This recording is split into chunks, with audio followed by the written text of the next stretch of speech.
Lilacs.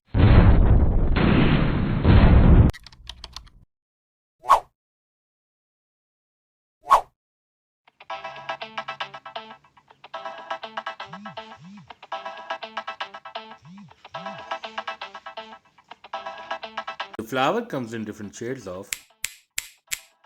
Regardless of the color of the summer lilacs, if you look closely here, the center is always orange in color, which provides the flower its another name, the orange eye. The summer lilacs were originally grown in few provinces of China, and therefore it plays an important role in the traditional Chinese medicine as well. Regardless of how many flowers you grow in your garden, the summer lilacs always attracts the butterflies and honeybees towards itself.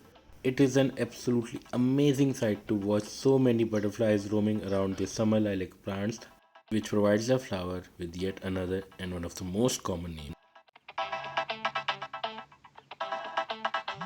Due to the uncontrolled growth of the plant, it is sometimes considered as a weed.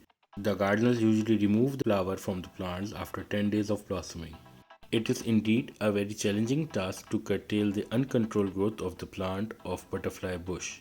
The plant loves 6 hours of daily sunlight and thrives in almost any soil available. We look forward to your queries and feedback in the comment section. If you enjoyed our video, then do press the circle on the screen to subscribe the channel Dr. Gardening. Take care.